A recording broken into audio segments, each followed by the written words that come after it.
Welcome to the program. I am DEJI360. President Bola Tinubu has set the record for the highest number of ministerial nominees in Nigeria's Fourth Republic. That's from 1999 to date. Now, this is actually five ministerial nominees, more than the 42 appointed by former President Muhammadu Buhari in 2019. A week ago, Tinubu nominated 28 persons now to be cleared by the Senate to be ministers in his cabinet. On Wednesday, August 2nd, the president sent another list of 19 other persons, making a total of 47 cabinet members. 5 former governors made the second batch. Former governor of Osun State, Adegboyega Oyetola, former governor of Plateau State, Simon Lalong, and former governor of Zamfara State, Bello Matawalle, as well as the former governor of Yobe State, Ibrahim Gaidam, and his Kebbi State counterpart now, that's a former governor of Kebbi State, Atiku Bagudu, all made the second batch. In a fresh twist, Festus Keyamo has just been included in a new batch of nominees. Also, one of the nominees, Miriam Shetty of Kano State, has been replaced with Meriga Mahmood, also of Kano State. However, concerns have been raised over concerns now have been raised, one of which is the less than expected number of women included in the list. Now, just like the Senate and the House of Representatives, Tinubu's list goes contrary. That's what some people have said. Contrary to his promise now to give 35% allocation to women in public offices, as indicated in his manifesto and the 2006 National Gender Policy. When the president sent his first list to the Senate for confirmation, 7 women were included out of 28, which represented 25%. In his second list submitted, only 2 women made the list of 19. Altogether, there were 9 women in Tinubu's 47-member cabinet, which drops women's ministerial representation to 19.5%.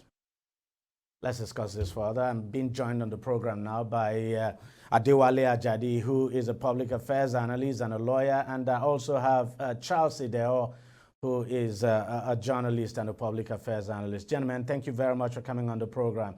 Let me start with you, Mr. Ajadi. What do you make of this latest twist now? The addition of Festus Keyamo and then the replacement of Miriam Shetty.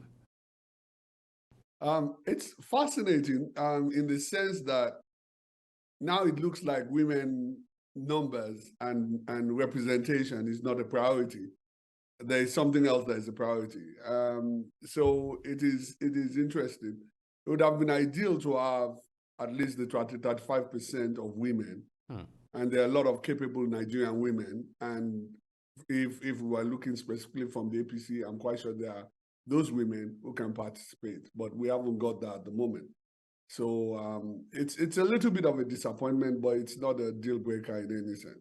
I think there's a mixture of loyalty, commitment, capacity, a wide mix. There's 47 new potential ministers, a huge number.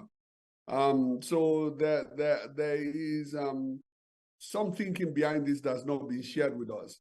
My own instinct is to look more at the character of these people and their competence and how they deliver the goals of the president. It is possible for a man to deliver for women. That's possible. That's not ideal. It's important to have representation of women in Nigeria for many reasons, for many, many critical reasons, including the level of ownership of women of the political process.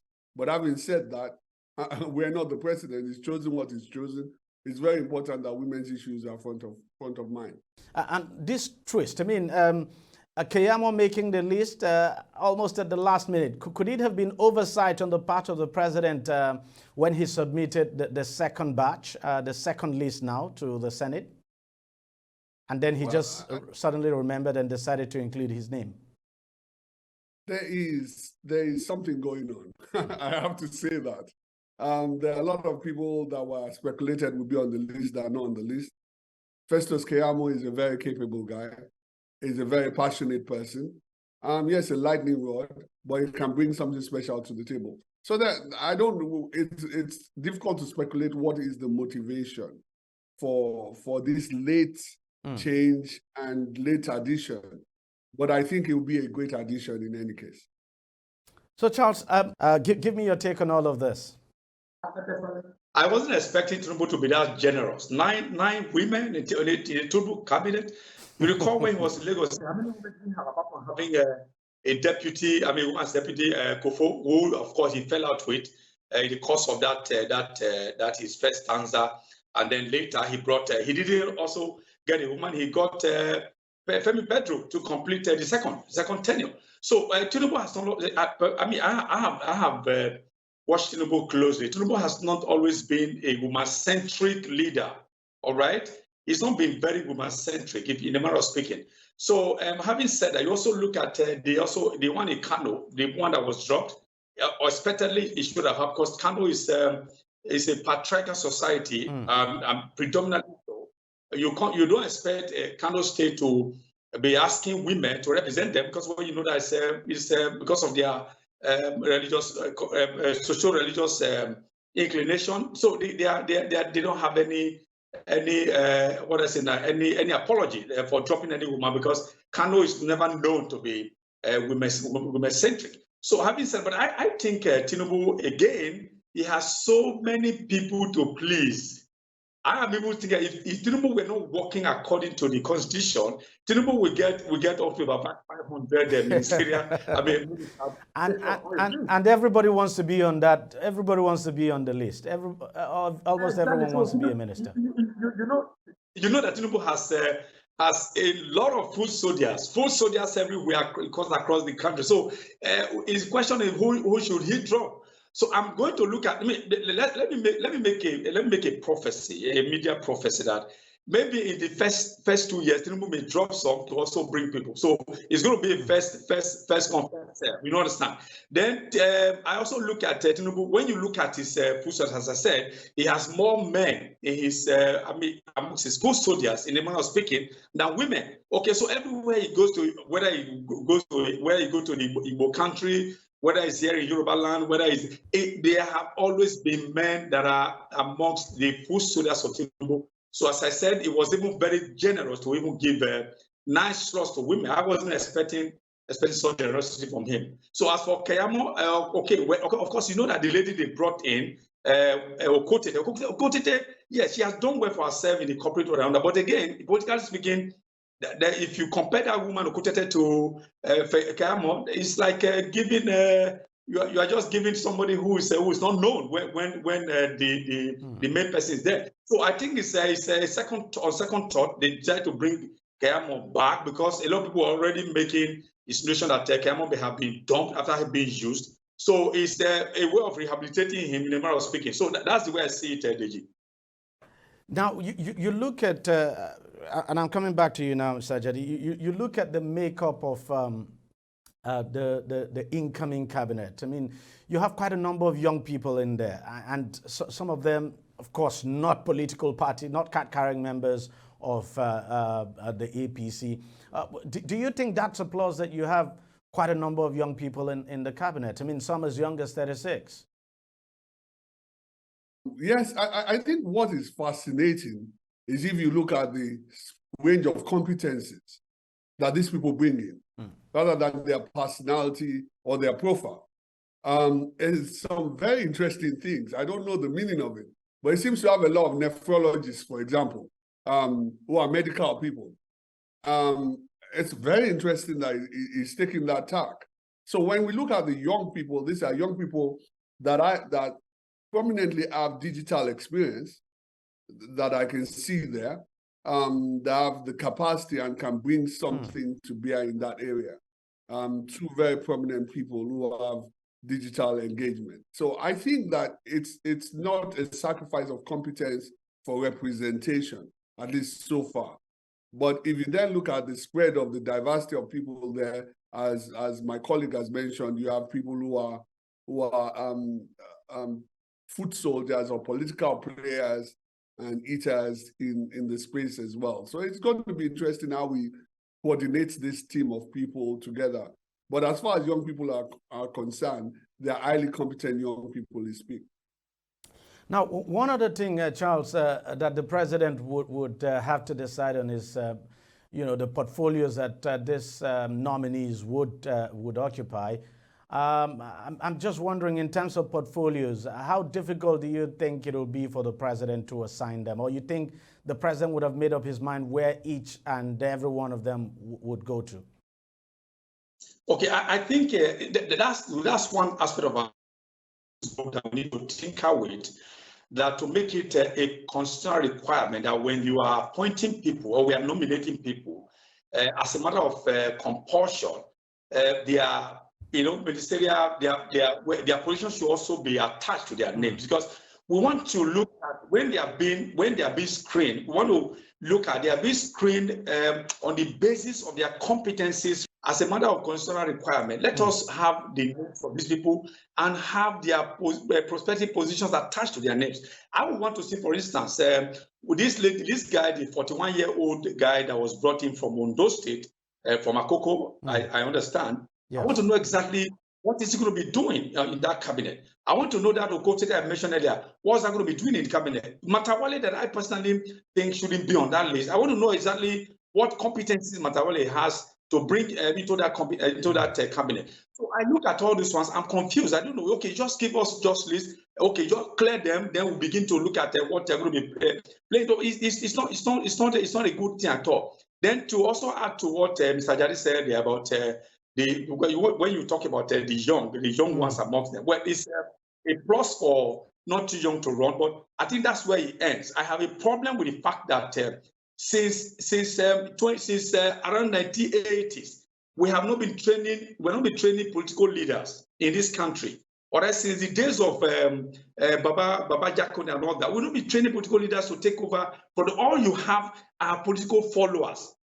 They're actually not. So, for instance, this 41-year-old and the other guy from Lagos, what political experience do they have? Because if you know what it means, someone without political experience to be given that privilege to say, okay, to pretend over the affairs of the ministry, when you know that ministerial positions they have politics embedded in it. How much political muscle would they be able to muster to get things done? So I would expect that, as I said earlier, we have not been training political leaders for a long time.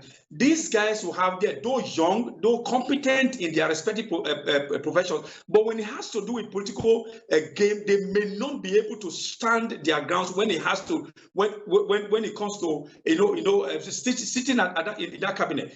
If Professor Kamo had to undergo some training before he was, today now we can say that he has a bit of experience, but maybe about 30% by my own estimation. So it's not just enough for you to bring in young ones in order to say, okay, people have been looking for young people, we have got them now. But what political experience do they have when it has to do with mostly certain things, for them to get certain things, some actions? So I have a problem with that, DG. I understand you, Mr. Jadi. You have anything to say on that? Well, I have to give a different slant to it. You see, when a president, everybody serves on the discretion and the pleasure of the president. We run a presidential system. He's the one that is accountable. And the issue is we always talk as if when we are talking about capacity, we really know what we're talking about. No, we don't. The real thing that matters in a ministerial appointment is your character. And as my colleague mentioned, your ability to marshal the direction and guide people to what the president wants. Now, we don't know enough. Our system does not test out the character of these people. We speculate on their character. It is the process of acting on behalf of the president that the character becomes very manifest, how they run their department. So it is now down to the president. And I think there's a gap here that makes these things very speculative. If the president's vision is very clear and his expectations are laid out very clearly and his milestones and his outputs are laid out, then the minister that goes in there, we know what to expect and how to judge them and we can evaluate them. Right now, it's not as clear as it should be, and I'm hoping that the president will make it clear. But if we are going to look at this in real terms, it is the president's discretion. There are things that he's considering. in terms of their character that we don't know about. And what we should be asking is that these things will be set out very clearly so that we can judge them in how they perform when they take up the roles that they are being given. Now, because both of you are political affairs analysts, I have to ask you this question, but I want you to be very brief. It's nothing related to the ministerial list at all. This has to do with the problem in Niger. How, in your opinion, should ECOWAS handle this? I'll start with you, Mr. Ajadi. Oh, it's a very big issue. You see, there is something we are missing out on Niger. There have been 3 coups in Niger against this president, and one was successful. And the one that was successful came after we removed subsidy in Nigeria. There is something there that we are not looking at. And I think that ECOWAS is very right in what is laid out as a grand plan that it wants to pursue, led by the president of Nigeria. But I think what is missing is that we have to decouple in our strategy the people from the military people. We have to find a way to attract the people away from the current coup, the military people junta. If we don't do that, we're just going to create a problem for ourselves. A top-down approach is not going to work. We have these are our brothers in Niger. They are relatives actually. We have to find a way to attract them and help them to recognize the importance of remaining democratic and the benefits for them. Right now, the people don't see any benefits because once the Nigerian subsidy is removed, we are now in a different ballgame. To add to that, we have also cut off the electricity. So everything is pushing the people towards the side of the military and believing that they are isolated and they stand with their military government. So I think that if there's anything I would advise is their own capacity to create an attractive option for the people to reconsider supporting the military regime. And sorry, quickly add, we also have to be mindful that there is a superpower game that's been played out here as well, related to the Ukraine war and the danger of that. All right, Charles, let me get your final take on this. Okay. I will not stray too far away from what Mr. Ajadi said. Well, I think ECOWAS leaders should be very careful, particularly in Nigeria. It's a trap.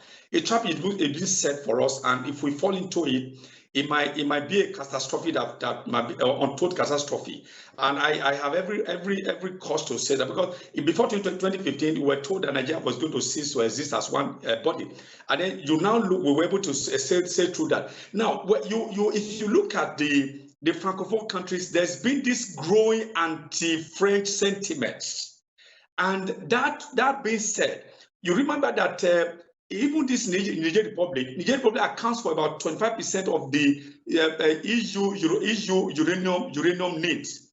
Now, these people don't see it at all. They see the export, they don't see it. And number one. Number two, the military junta right now, they just told you that over time, they will locate where the bandits are. They want to go over there to rout them. Then Bazoum will tell them, no, let us take permission from the French military formation on ground. They see that as professionally demeaning and diplomatically discomforting. So why would I be taking permission from military from another country when we are supposed to be a free nation? So there have been problems there too. I think that this anti-French sentiment is the one that is actually going around the Francophone countries, which of course they're now standing on their own to say, okay, they want to cut their umbilical cord from France and have some other allies elsewhere, which of course Russia is coming into the fray, and they are going Russia way and telling Europe and France to go to hell. That's the way. So we have to be very careful that right now, even Russia is, just like Mr. Ajadi said, they're also looking for cannon fodder in order to fight their own war abroad against the West. That's exactly what I think is also playing out. All right, gentlemen, thank you very much for coming on the program, and thank you for sharing your insights with us. Thank you very much. All right, we'll take a short break and we'll be right back. Stay with us, don't go away. Opinions are free. facts are sacred, but truth is universal. How, in practical terms, can we, for instance, de-escalate the tension? President must see himself as the President of the Federal Republic. We know where the enemy is. 3 places. The Lake Chad Basin, the border area between Nigeria and Cameroon, and then the Sambisa Forest. On DEJI360, we give you a complete dose of everything. Opinion, facts, and undiluted truth. I hardly believe what politicians say in this part of the world. A new Nigeria is possible, a future is possible. We delve into the issues, dissect it so that you can understand it, and use it to take action. I don't think there's any need for any governor to look for grant for ranching. DEJI360, dissecting the issues.